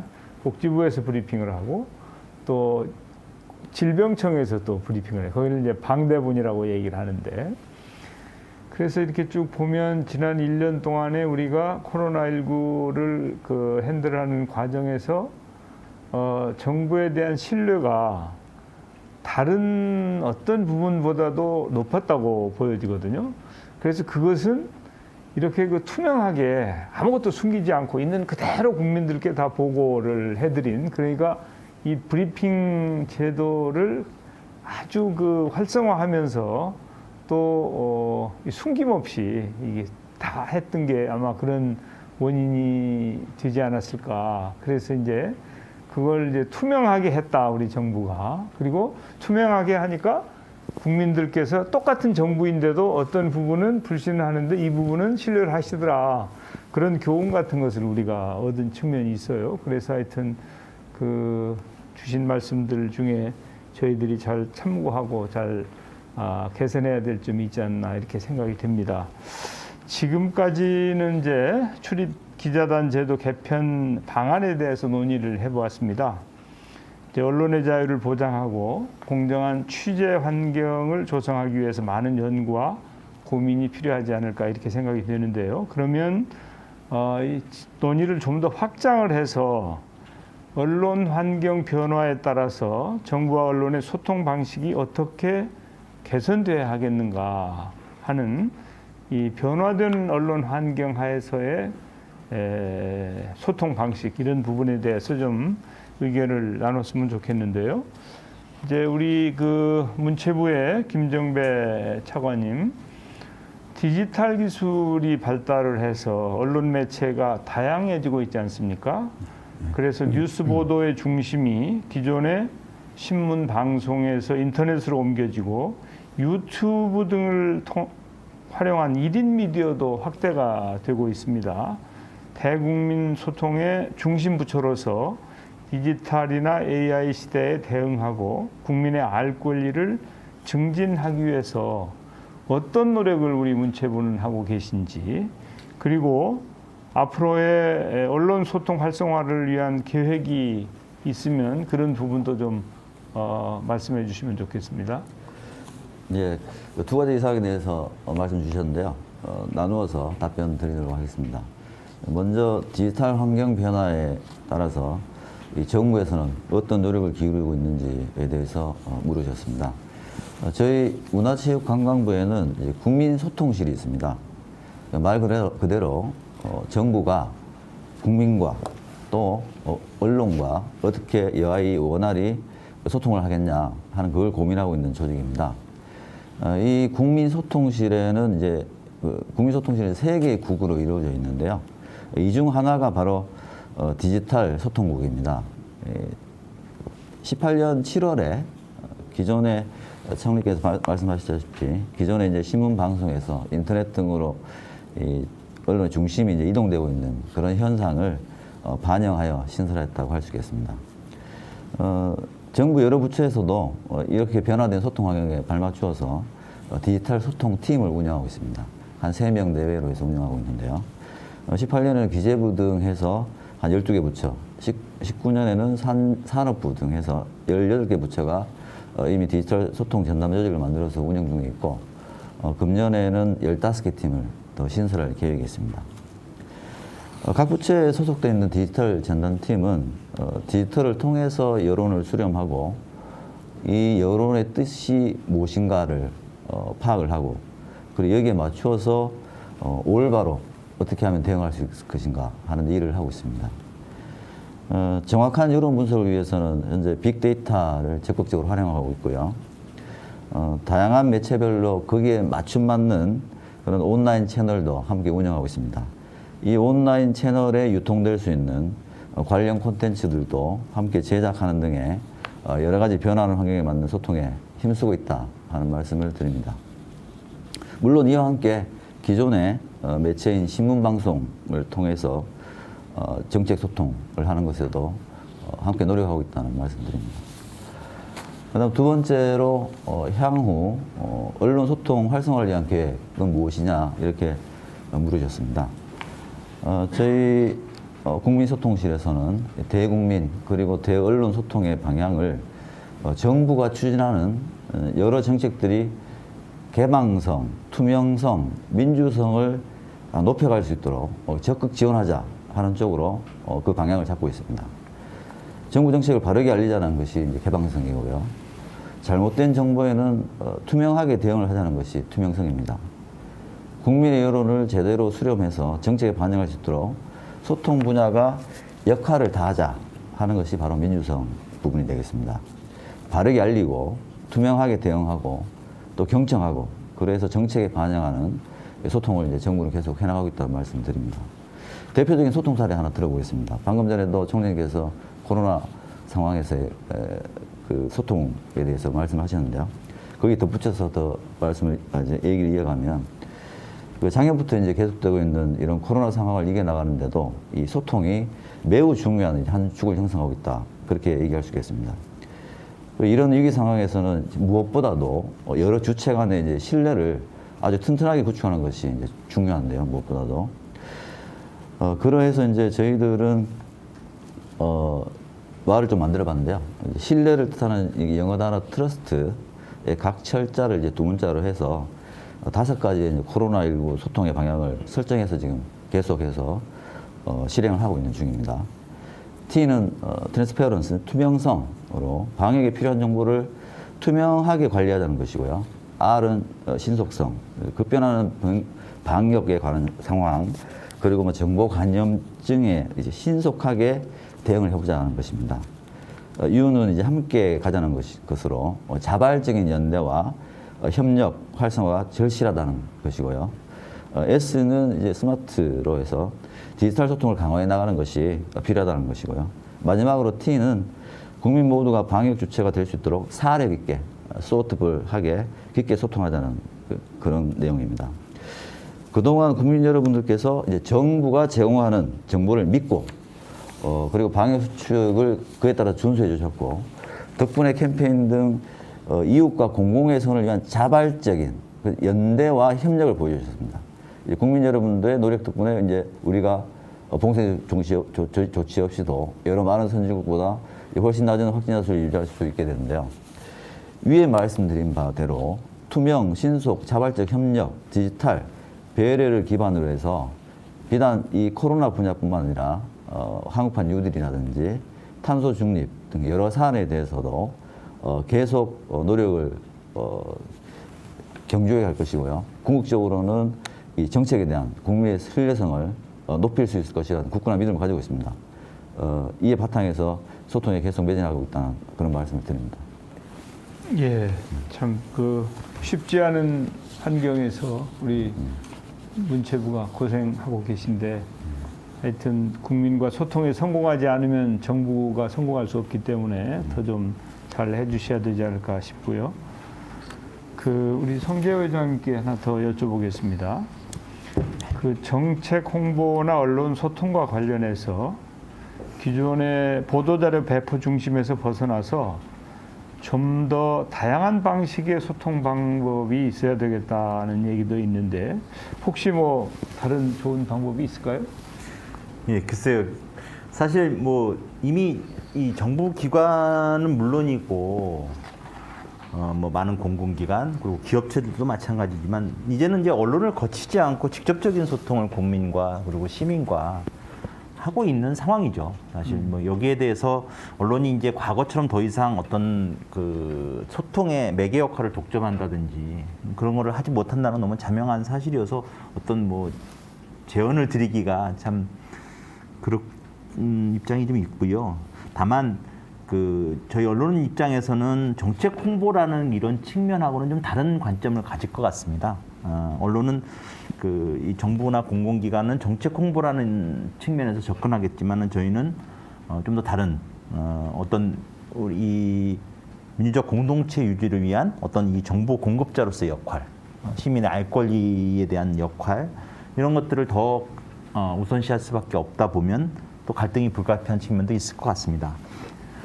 몇 가지 드는 생각은 사실 앞으로 점점 좀 제공하는 정보의 그 종류라든지 형태가 좀 달라져야 되지 않을까. 가령 디지털 미디어 환경에 맞게 점점 로데이터라든지 아니면 단편적인 게 아니라 전체적인 그 맥락과 과정을 파악할 수 있는 그런 정보를 필요로 하는 것이 필요로 하고 있다고 생각을 합니다. 그리고 앞서 안 교수도 지적했다시피 정보 접근권 강화를 위한 제도 개선이 정말 중요하다고 생각합니다.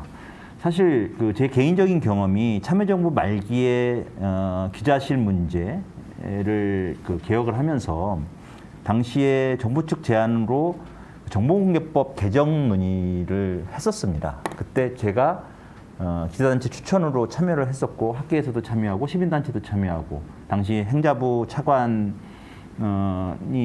해서 정보공개법 개정 작업을 했었는데 이게 이제 정권 이양기고 하다 보니까 결론을 내지를 못한 일이 있었습니다. 그런 것처럼 사실 정보공개법을 보면은 구조 1항에 보면은 8가지인가 아마 그 조항이 처음 생겼을 때로 거의 손봐지지가 않았습니다. 그게 비공개 기준인데 이게 굉장히 범위가 모호하고 그러다 보니까 자의적으로 해석되는 경우가 많습니다. 사실 저도 정보공개법 관련 정보공개청을 정말 많이 해봤는데 가령 KBS에서 했던 대표적인 대한민국 훈장 수여된 사람들과 이유를 정보공개청으로 한 적이 있었습니다. 얼마나 자랑스럽습니까? 대한민국 훈장을 받았다는 사실이. 근데 그것이 비공개 결정이 나서 결국은 저희가 3년의 소송을 통해서 그 공개를 받은 적이 있습니다. 굉장히 자의적으로 이루어지고 있죠. 그리고 또 한 가지 우리가 많은 탐사보도 기자들이 하는 것 중에 하나가 가령 그 공짜 재산 공개와 관련된 추적들을 합니다. 근데 이 공짜 재산 공개라는 것이 이제 정기적으로 또는 그때 필요시마다 그 관부를 통해서 제공이 되고 있는데, 그리고 보시면은 굉장히 뭐 부분합도 많고, 그러니까 그 기자들이 그거를 갖고 데이터로서 해서 추적하기에 굉장히 불편하게 되어 있습니다. 데이터로서의 어떤 그 기능을 갖지 못합니다. 그러면 엑셀로 달라. 그러면 제공되지가 않죠. 그런 것처럼 뭔가 좀 이 디지털 환경에 맞게 좀 변화될 필요성이 분명히 있지 않겠나. 그런 부분들이 좀 더 좋은 취재 환경, 좋은 정보가 유통되는 데 있어서 정부가 좀 할 수 있는 역할이 아닌가 싶어서 이런 제도 개선을 좀 고민을 해주셨으면 하는 바람을 드립니다. 예, 고민하겠습니다. 또 보니까 트럼프 대통령은 주로 그 트위터를 통해서 소통을 하시더구만요. 그러니까 요즘에는 이제 정치인들은 SNS를 많이 활용을 하지만 정부도 이제 좀 그런 통로도 활용을 해야 되는 시대도 되지 않았나 싶기도 합니다. 우리 안수찬 교수님, 코로나19 때문에 대면 접촉이 지금 안 되지 않습니까? 그래서 정부나 공공기관에 대한 언론의 접근이 더 힘들어졌다는 의견도 있습니다. 그래서 언택트 시대에 맞는 투명하고 개방적인 취재 환경을 조성하기 위해서 정부가 뭐 할 수 있는 일이 혹시 있을까요? 제가 현업에 기자로 있던 시절에 후배 기자들한테 했던 이야기이기도 하고 기자 지망생들한테 해주는 이야기이기도 한데, 기자 입장에서 근데 공무원들을 만나서 밥 먹고 예컨대 술 마시면서 이른바 취재원을 사귀는 것은 취재 방법 중에 제일 하수라고 이야기를 해왔습니다. 왜냐하면 정말 중요한 취재와 정말 중요한 보도는 그냥 사람을 만나서 사귄다고 해결되지 않거든요. 아까 성 기자님 말씀하신 것처럼, 성 기자님 말씀하신 것처럼 탐사 보도의 방식은 대부분 문서나 혹은 자료를 들여다보면서 시작하는 거니까요. 반대로 정부 입장에서 공보 역할을 따져보면 오프라인에서 기자들을 만나고 관리한다는 생각은 정말 이제는 안 하셔도 될 것 같습니다. 언택트 시대라서 여러 불편함이 있을 수는 있지만, 저는 제 총리님께서 잘 신경 써주신다면 이 코로나19 사태가 만약에 언젠가 종식이 된다면 그 이후에라도 사실은 일일이 기자실에서 수인사 해가면서 또 밥이나 차를 나누면서 인사를 나누면서 공부 활동을 하는 것은 정말 아날로그적인 시대 이야기이다. 그럼 뭘 해야 되느냐? 그러니까 저는 이제 이 자리에서 또 소통 이야기를 계속 하셨는데, 이제 그와 관련시켜서 말씀드리자면, 저희는 그냥 언론과 정부나 혹은 권력이 친해지고 기자와 공무원이 내밀한 관계가 되고 이런 걸 바라는 예컨대 기자 혹은 공무원이 정말 있을까 싶습니다. 어쩔 수 없이 해야 될 역할극 같은 거 있을 텐데, 실제로는 제대로 된 기자라면 무엇을 요구할 거냐 하면 궁금한 것에 대해서 대답을 해달라고 요구할 겁니다. 지금 이제 총리님께서 트럼프 트위터 얘기하셨는데, 사실은 트럼프 트위터야말로 사실은 일방적인 선전이었죠. 트럼프 전 대통령이 생각하는 바를 그냥 일방적으로 알리는 일종의 홍보의 채널이었지, 그것에 대한 생각들을 또 주워 담는 채널은 이제 트위터는 안 됐을 겁니다. 근데 제 말씀드리려고 하는 것은 그냥 발표하시고 공개하시고 투명하게 다 개방하시는 것은 물론 중요한 출발인데, 더해서 질의응답을 나누셔야만 합니다. 기자는 당연히 좋은 질문을 정확히 해야만 하고, 혹은 정부 부처 입장에서는 정확하고 현명하게 응답하셔야 될 겁니다. 그 질의응답 과정이 브리핑 제도이고 정보 공개 제도입니다. 기왕에 있는 전자정보 공개 제도를 통해서 이미 공개된 자료만으로는 부족하니 나는 이런 것이 궁금합니다라고 물어보고 거기에 대해서 바로 책임자가 답하는 게 브리핑이고, 좀 시간이 걸리고 분량이 많으니 정보의 체계로 달라, 데이터를 달라고 얘기하는 게 정보 공개 제도인데, 따라서 기왕에 진전시켜온 중요한 제도적 진전이 물론 있으시겠고, 그게 언택트 시대에 다소 문화 관행상 낯선 측면이 있겠지만, 오히려 앞으로는 일일이 기자 혹은 대언론 상대를 한다라고 생각하시기보다 그들이 궁금해하는 것에 대해서 다시는 궁금해하지 않도록 정확하게 응답한다. 그 응답하는 방식은 아까 말씀드린 뭐 브리핑 제도나 정보 공개 등 제도와 체계의 방식으로 시스템화한다. 그리고 무엇보다 이런 과정들을 가급적이면 부처별로 서로 달리, 그다음에 개인에 따라서 달리 이렇게 하는 게 아니라 행정부처라면 행정부처에 일관되게 적용될 만한 시스템을 만드시는 게 좋지 않을까 싶고, 높아심에서 하나 말씀드리면, 저는 오늘 이 자리에서 나온 이야기들을 총리님께서 꼭 실행하실 것 같긴 한데, 이제 이게 전체적으로 행정부 차원에서 정착이 되려면 시간이 좀 걸릴 텐데, 총리님께서 좀 두루두루 다 살피셔서 그냥 시작만 하시고 나면 또 나중에 흐지부지 될 수 있거든요. 그래서 국회에서 마치 브리핑 제도가 정착이 됐던 것과 마찬가지의 버금가는 수준의 행정부처 차원의 그 기자단하고 출입처 혹은 브리핑, 정보공개 정도 등등을 키트를 좀 확실히 좀 마련해 주시고, 예, 그래 주시면 감사하겠습니다. 예. 네. 기대를 너무 크게 하시지는 마시고요. 그렇지만은 저는 의지는 확고하니까 하여튼 스텝 바이 스텝 이렇게 현실적인 접근을 해볼까 생각하고 있는데요. 김동훈 회장님, 언론 매체가 다양화해지면서 기사의 양은 뭐 엄청나게 많지 않습니까? 근데 오히려 기사의 내용은 다 똑같다. 차별화가 안 된다는 그런 얘기가 있는데 그 많은 언론사 간의 경쟁 속에서 기자 한 명이 매일 서너 건 기사를 작성해야 하는 상황에서 사실 아주 차별화된 그 기자만의 특별한 기사를 쓰는 일이 쉽지 않을 것 같은데요. 이제 국민의 입장에서 보면 그래도 좀 똑같은 획일적인 이 신문 보나 저 신문 보나 이 방송 저 방송 다 똑같은 것보다는 그래도 좀 독특한 그런 걸 좀 보고 싶어 할 텐데 언론사도 좀 변해야 되지 않나요? 어떻습니까? 지금 형님께서 지적하신 문제에 대한 어떤 그 근원적인 어떤 문제는 전 두 가지 측면에서 좀 말씀을 드리고 싶은데요. 첫째는 언론이 포털에 완전히 종속돼 있고 예속화돼 있기 때문에 이 벌어지는 문제라고 생각합니다. 무슨 얘기냐면 이 포털에서 많이 읽은 기사를 보면은 예를 들면 청와대에서 개각 발표가 나면요, 많이 읽은 기사 1위부터 10위까지가 모조리 개각 기사입니다. 그러니까 언론사 입장에서는 클릭수를 유도하기 위해서 그 기사를 쓸 수밖에 없는 것이죠. 그러니까 똑같은 기사들이 다 일률적으로 나갈 수밖에 없는 상황이 되는 것인데요. 이 여론 생태계의 어떤 공룡과도 같은 역할을 지금 포털이 하고 있는데, 이 포털에 대한 어떤 엄격한 규제, 이것이 좀 병행이 돼야지만 언론사의 속보 경쟁도 좀 지향할 수 있다, 이런 생각이 들고요. 그래야지만 좋은 뉴스가 유통될 수 있다라고 생각합니다. 그러니까 내일 한국기자협회에서 주는 한국기자상 시상식이 있습니다.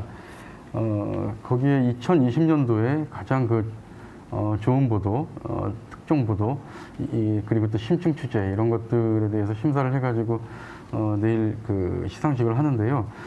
특히나 이제 어떤 속보 경쟁 속에서 나온 기사보다도 심층적인 기사, 또 정말 발품을 팔아가면서 썼던 이런 기사들이 좋은 보도가 많이 있습니다. 근데 이것이 포털에 노출이 잘 안 됩니다. 그러니까 지금 내일 한국기자상 시상식이 있지만 이른바 한국의 퓰리처상이라고 하는 정말 대단한 상인데요. 여기에 대해서 국민들이 접할 수 있는 어떤 이 유통 구조가 잘못되어 있다는 것이죠. 이렇게 좋은 뉴스는 사장이 되고 이 어떤 속보 경쟁에 매몰된 기사들만 유통이 되는 상황에서 자꾸 이제 나쁜 뉴스가 유통이 되고 있는 것이고요. 두 번째는 뉴스 생산자도 확증 편향에 빠져 있고 뉴스 소비자도 확증 편향에 빠져 있습니다. 그러다 보니까 자꾸 뉴스 생산자도 정파적인 뉴스에 매몰되어 있고요. 한쪽 편을 드는. 그리고 뉴스 소비자 입장에서도 자기의 어떤 궁금증이라든가 자신의 어떤 정파적인 어떤 이해관계가 얽힌 그런 기사들, 뉴스만을 찾게 되다 보니까 자꾸 나쁜 뉴스가 유통이 되고 가짜 뉴스의 어떤 근원이 되고 있는 것이죠. 페이크 뉴스가 단지 우리나라의 문제만은 아닌데요. 최근 작년 11월 달에 미국 대통령 선거를 보면서 미국도 중도층이 과거에 비해서 얇아졌습니다. 그러니까 진보층과 보수층은 상대적으로 늘어났고요. 우리나라도 마찬가지인데요. 이것이 어떻게 보면 이 확진 편향이 우리나라도 그렇고 미국도 그렇고 이제 이 강화됐다는 뜻인데요. 제가 작년에 우리 여기 계신 성재호 회장님하고 언론사 보도국장, 편집국장들을 쭉 좀 찾아뵌 적이 있었습니다. 그때 어떤 언론사의 보도 책임자께서 굉장히 놀라운 얘기를 하셨어요. 정파적인 보도를 하지 않으면 뉴스가 팔리지 않는다. 이건 정말 굉장히 위험한 발상이고요. 우리의 뉴스 책임자들이 이런 생각을 가지고 있다는 것 자체가 저는 굉장히 좀 위험하다는 생각이 듭니다. 그래서 저는 대안으로 좋은 뉴스를 생산하고 또 좋은 뉴스를 소비하는 이런 선순환 구조가 돼야 된다는 생각이 들고요. 나쁜 뉴스를 만들면은 나쁜 뉴스를 정파적인 뉴스를 뉴스 소비자들이 찾는 것은 마치 우리 어렸을 때 불량식품을 만들면은 그것을 어린이들이 찾기 때문에 자꾸 만드는 그런 어떤 악순환이 계속되는 것인데요. 뉴스의 선순환 구조를 만들기 위해서는 저는 당연히 미디어 리터러시 운동이 좀 활발해져야 된다는 생각이 듭니다. 우리 시민운동 차원에서 일반 시청자와 독자들이 좋은 뉴스를 볼 수 있는 리터러시 교육을 좀 받으려면 우리 법과 제도의 개선 그리고 또 어떤 언론 전체에 대한 어떤 지원 이런 것들이 좀 따라야 된다고 생각합니다. 예. 뉴스를 생산하는 언론도 그렇고 또 그걸 소비하는 국민들도 좀 인식의 전환 내지는 새로운 문화를 만들어 나가는 노력 이런 것도 필요하지 않을까 이렇게 생각이 됩니다. 박재영 교수님, 언론의 속보 경쟁이 이제 그건 언론의 속성 아니겠습니까? 그러다 보니까 이제 자극적인 제목을 붙인다든지 또 검증되지 않은 기사를 보도하는 등의 폐단이 많이 있는데 여기에는 인터넷 포털사의 책임도 있다고 하는 지적이 있는 것 같습니다. 그래서 이 속보성 보도를 부추기는 포털의 기사 노출 알고리즘 개선이 필요하다는 의견에 대해서는 어떻게 생각하십니까? 예, 이건 조금 복잡한 이슈인 것 같습니다. 좀 전에 기자협회장님도 그런 부분을 많이 짚어주셨는데요. 이제 지금 언론이 포털을 보는 어떤 입장은 이런 것 같아요. 좀 자극적이고 선정적이고 어떻게 말하면 조금 별로 좋지 않은 뉴스를 양산할 수밖에 없다. 왜냐하면 포털에서 그게 노출이 돼야 되는 어떤 현실적인 한계가 있기 때문이다. 이렇게 얘기하는 것 같아요. 그 얘기가 상당 부분 맞죠. 포털이라는 게 전 세계적으로 한국에만 있는 유일한 어떤 굉장히 특수한 어떤 플랫폼이기 때문에 그 얘기는 상당히 맞는 말씀입니다만은 다른 측면도 조금 저희들이 함께 생각해 봐야 될 게 제가 알기로 네이버나 카카오 다음 같은 그런 포털에 뉴스를 올리는 알고리즘이 사실은 굉장히 복잡합니다. 외부에 공개도 안 돼 있지만 사실 공개해도 아마 이해할 수 있는 사람이 몇 없을 거예요. 제가 알기로는. 근데 말하자면 일종의 함수식에 물론 이제 페이지 뷰나 주목도나 속보성이나 이런 변인도 들어있지만 기사를 얼마나 보는 간의 듀레이션 타임이랄까 말하자면 기사의 좋은 질을 반영하는 변인들도 다 들어있습니다. 그래서 저희들이 바깥에서 보듯이 저기는 그냥 선정적이고 자극적인 제목을 먼저 올려준다. 이거는 아니라고 저는 알고 있습니다. 그래서 그런 부분에 대한 이해도 좀 전에 말씀하시다시피 뉴스 리터러시 차원에서는 필요하지 않을까. 제가 무슨 포털을 대변할 리는 전혀 없지만 우리가 알고는 정확하게 알고 있다는 차원에서 그게 하나 있고요. 그 다음에 언론의 어떤 그런 약간의 뭐랄까요, 좀 아쉬운 그런 말도 일리는 있긴 하지만 언론사가 지금 포털에서 페이지 뷰가 언론사의 실제 수익에 직결되지 않는다는 걸 언론이 잘 알고 있습니다. 그러니까 그럼에도 불구하고 포털에서 노출돼야 되기 때문에 우리가 자극적이고 선정적인 좀 품질적으로 저하된 뉴스를 만들 수밖에 없다고 하는 항변은 제가 볼 때는 약간 설득력이 떨어진다는 거죠. 그러면은 이제 좀 전에 말씀하신 그러면은 지금 협회장님 말씀처럼 우리나라에도 좋은 뉴스가 있는데 기자협회가 매달 시상하는 이달의 기자상이나 한국 언론상이나 관훈 언론상이나 좋은 수상 작품들이 있는데 그런 것들이 잘 노출되지 않는다라고 말씀하시고 있지만 실제 또 포털의 한 코너에는 깊이 읽은 뉴스라는 코너를 만들어서 말하자면 사람들이 오랫동안 읽은 뉴스만 따로 모아주는 코너도 있어요. 그게 지금 시민들한테 노출이 잘 모르기 때문인 거죠. 그런 측면이 하나 있는 반면에 이것도 생각해 봐야 했다고 봐요, 저는. 한국에 좋은 뉴스가 상받은 뉴스가 많지만 왜 그런 뉴스를 사람들이 많이 보지 않는가? 라는 굉장히 근본적인 문제를 한번 생각해 봐야 돼요. 그거는 언론사가 그런 뉴스를 잘 홍보하지 않았을 뭐 이유이기도 하겠지만 과연 그게 우리가 생각하는 좋은 뉴스가 시민들이 볼 때 정말 많이 읽고 자극적인 뉴스 못지않게 많이 페이지 뷰를 할 만한 그런 뉴스들일까? 에 대한 굉장히 근본적인 생각을 해봐야 된다는 거죠. 그래서 포탈의 문제는 우리가 언론사에서 말하는 그런 약간 뭐 좀 저희들이 그렇게 항변할 수 있죠. 하지만 꼭 그것만은 아닌 것 같다. 굉장히 복합적으로 포탈의 문제는 한번 봐야 되지 않을까 하는 생각도 한번 해보고 싶습니다. 예. 그 김정배 차관님, 그간의 정부도 행정 편의적으로 출입 기자단을 운영을 하고 또 언론을 홍보 수단화한 측면도 있다고 보여져요. 그래서 정부의 소통 방식을 바꿔야 되는 거 아닌가 그런 생각을 갖는데 지금까지 그 출입 기자단 제도 개편 또 정부의 소통 방식 변화 등에 대해서 다양한 말씀들을 지금 들으셨잖아요. 지금 최고의 전문가들께서 말씀을 해주셨는데 오늘 함께하신 소감이 어떠신지 좀 말씀해 보시죠. 예, 좀 짧게 말씀드리려고 했는데 아무래도 그 말씀을 많이 주셨기 때문에 조금은 충분하게 좀 말씀을 좀 드려보겠습니다. 먼저 이제 출입 기자단 문제에 대해서 짚어주셨는데요. 현 상황을 먼저 좀 한번 말씀드리는 게 좋을 것 같습니다. 지금 대다수 부처에서는 보도자료를 부처 홈페이지에 공개를 하고 있고요. 그 다음에 브리핑을 할 때 출입 제한은 두지 않고 있는 것으로 제가 파악을 하고 있습니다. 출입 제한을. 그리고 이제 그 전자 브리핑 시스템, 그러니까 ebrief.korea.kr 해서 출입 기자가 아닌 기자분들도 브리핑에 대해서는 실시간으로 이렇게 볼 수 있도록 그렇게 해놨다는 말씀드립니다. 그래서 이 부분에 있어 가지고는 출입 기자단에 소속되신 분들하고 소속되지 않으신 분들하고의 차이는 없다라는 것이고요.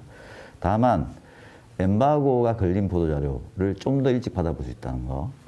그 다음에 이제 조금 더 네임이란 얘기가 오갈 수 있는 백브리핑 이 부분은 이제 출입기자단에게만 이제 제공이 되는 그런 상황이어서 각 부처별로 사정이 다 다를 겁니다. 그래서 약간씩 다른 사정이 있는 만큼 각 부처가 충분히 논의를 해서 이 건을 어떤 식으로든 합리적으로 해결할 수 있도록 노력하겠다는 말씀드리고요. 출입기자단 관련해서 우리 박재현 교수님께서 발제를 해주셨지만 기자가 출입처에 오지 않아도 정보를 적극적으로 공개한다는 부분, 방금 전에 말씀드린 대로 이제 보도자료 배포 등을 통해서 충분히 이제 저희 정부 입장에서는 알려드리는 건데 여기에 보도자료가 아닌 정보 공개에 대해서 짚어주셨지 않습니까? 저희 정부 입장에서는 우리가 알리고 싶은 거, 자랑하고 싶은 것에 좀 중점을 두는 것이 사실이긴 하지만 아무래도 제대로 된 실체적 진실에 접근할 수 있기 위해서는 기자 여러분들에게 충분한 정보가 공개돼야 된다 하는 점에서 공감을 하고요. 이 부분은 행안부 그리고 우리 총리실 여러분들하고 같이 협의를 해서 제가 말씀드렸다시피 트러스트의 그 투명성 이걸 조금 더 현실화하기 위해서 노력을 하겠다는 그런 말씀을 드립니다. 그 다음에 여러 가지 말씀 주셨는데 그 중에 미디어 리터러시 부분도 강조를 해주셨었네요. 저희 이제 방통위하고 문체부 그리고 교육부에서 연간 이제 수십억의 예산을 들여서 약 20만 명 목표로 해서 지금 교육을 계속 하고 있다는 말씀을 드리고요. 결국은 미디어로 노출되는 그런 여러 정보들에 대한 선별 능력은 각 국민들이 제대로 갖출 수 있는 것이 중요하므로 이 미디어 리터러시 교육에도 충분히 저희들이 힘을 쏟겠다는 말씀드립니다. 제가 여기서 일일이 다 언급하지 못하는 부분들은 저희 실무자들도 지금 다 캐치를 하고 있는 상황에 의해서 아까 말씀 주셨던 이 문제 해결을 위한 TFT 구성하는 문제 등 다 포함해서 계속적으로 함께 소통하고 합리적 개선 방안을 찾는 것으로 노력을 하겠다는 말씀드립니다. 예, 그러니까 정부가 알리고 싶은 걸 알리는 것, 그것도 해야 되겠죠. 그렇지만은 언론이 알고 싶은 것을 거기에 대한 접근이 가능하도록 하는 거, 개방하는 거, 그것도 매우 중요한 그 개선점이 아닐까 그런 생각이 듭니다. 지금 우리 김성수 비서실장님이 여기 계신데 이제 언론에 오랫동안 종사를 하셨죠. 그리고 또 국회에서는 대변인으로 활동을 하셨습니다. 그래서 쭉 말씀을 들으시면서 아마 여러 가지 하고 싶은 말씀도 있고 또 경우에 따라서는 양쪽을 이제 다 잘 아시는 분이라서 그 중립적인 입장에서 말씀을 해주시는 것도 의미가 있을 것 같은데 좀 의견 좀 제시해 주시죠. 네, 오늘 뭐 여러분들로부터 좋은 말씀을 많이 들었습니다. 그리고 좋은 아이디어도 좀 얻은 것 같고요. 오늘 모교대화는 언론개혁 방향의 논의에 물꼬를 트는 그런 의미 있는 자리였다. 저는 그렇게 생각을 합니다. 출입처 중심 취재 관행과 기자단 제도가 언론개혁이랑 무슨 상관이 있는가 하는 그런 의문을 가질 수는 있습니다. 그렇지만 그 출입처 취재 관행의 혁신이라는 게 언론개혁의 전부는 아닐지라도 언론개혁의 핵심 과제 중에 하나인 것만은 분명하고요. 어쩌면 가장 본질적인 문제일 수도 있다. 저는 평소에 그렇게 생각을 하고 있습니다. 그 언론개혁의 목표라는 게 이제 공정언론의 확립 아니겠습니까? 근데 언론이 공정하려면 독립성이 필수입니다. 그런데 출입처 취재 관행이라는 게 출입처와 언론의 아까는 박재현 교수님은 호혜적 의존 관계라는 표현을 쓰셨는데 우리는 그걸 유착이라고 이제 얘기할 때는 쓰죠. 그 유착이라는 문제는 결국은 독립성이랑은 정반대의 개념입니다. 그러니까 결국은 출입처 취재 관행이라는 게 언론 개혁의 가장 큰 걸림돌 중에 하나가 아닌가 그런 생각을 평소에 하고 있습니다. 그래서 이 출입처 취재 관행을 좀 혁신하는 게 언론 개혁의 그 첫 시발점이다 이런 생각입니다. 지금 그 가짜 뉴스 그리고 징벌적 손해배상 제도가 이제 뜨거운 이슈가 되고 있는데 그러면 가짜 뉴스는 왜 생기는가? 뭐 여러 가지 이유가 있겠죠. 그러나 가장 핵심은 기존 언론의 신뢰도가 떨어지고 있기 때문입니다. 근데 그러면 기존 언론의 신뢰도가 왜 낮아지고 있는가? 이걸 생각을 해보면 앞서도 뭐 박재현 교수님 발제도 있겠지만 그리고 안수정 교수님도 몇 차례 얘기를 해주셨는데 기존 언론의 목소리가 들어보면 그건 시민들의 목소리가 별로 담겨져 있지 않아요. 그러니까 삶의 현장의 목소리는 별로 안 들리고 권력기관의 목소리, 정부 부처의 목소리만 많이 들리는 거예요. 그러니까 정작 듣고 싶은 목소리는 안 들리니까 시민들 입장에서는 내가 듣고 싶은 얘기를 하는 것 같은 유튜브 같은 가짜 뉴스에 솔깃해지고 그쪽으로 자꾸 쏠리게 되는 거죠. 이런 악순환이 계속되는 건데 결국 근본적인 원인을 들여다보면 이런 출입처 취재 관행이라는 게 출입처와 언론을 연결시켜주는 데는 쉽게 작동을 했는데 언론과 시민을 연결시켜주는 데는 굉장히 걸림돌이 됐다. 그래서 이게 어떻게 보면 가짜 뉴스의 근본적인 원인이 아닌가라는 결론을 내릴 수도 있습니다. 따라서 이 가짜 뉴스를 막기 위한 징벌적 손해배상 제도 이런 거 고민해야 될 과제인 것만은 분명하지만 거기에 앞서서 보다 근본적인 것은 그런 원인을 제공하고 있는 출입처 취재 관행 또는 기자단 문제 이런 문제부터 먼저 좀 손을 좀 보고 그걸 혁신해야 되는 거 아닌가 하는 생각을 하게 됩니다. 앞서 몇 분께서 이제 노무현 정부 시절에 취재 선진화 지원 방안 얘기를 해주셨는데 그때도 동일한 문제의식이 물론 다 있었습니다. 그렇지만 결과적으로는 성공하지 못했죠. 그거는 정부가 개혁을 강제했기 때문입니다. 그러니까 그러다 보니까 이게 언론의 반발을 사게 되고 언론 탄압이라는 프레임이 씌워지고 그러니까 결국은 성공하지 못했는데 이 문제가 뭐 어제 오늘의 문제가 아니라 언론계에서는 오래된 숙제고 다 인식을 하고 있죠. 그럼에도 불구하고 지금 수십 년째 해결을 못 하고 있는 과정입니다. 그러니까 아까 쉬운 문제가 아니라고도 이제 안수찬 교수님께서 말씀해 주셨는데, 그래도 이제는 언론계가 어떻게 하든 이 답을 찾아야 됩니다. 그리고 또 정부도 언론계가 답을 찾을 수 있도록 여건을 조성해 주는 역할을 적극적으로 해야 된다고 생각합니다. 오늘 몇 가지 이제 개방용 브리핑 제도나 프레스카드 위원회 문제, 그다음 정보공개 담당관 제도, 또 정보공개 패스트트랙 문제, 뭐 이런 여러 가지 좋은 아이디어들을 말씀해 주셨는데, 하여간 총리실부터 먼저 고민을 해보고 또 각기각층과 의견도 나눠보고 또 각 부처와도 협의도 해보고 해서 하여간 작은 변화라도 할 수 있도록 고민을 해보겠습니다. 예, 장시간 많은 말씀들을 나눴는데 혹시 못다 하신 말씀, 꼭 하실 말씀 안 계신가요?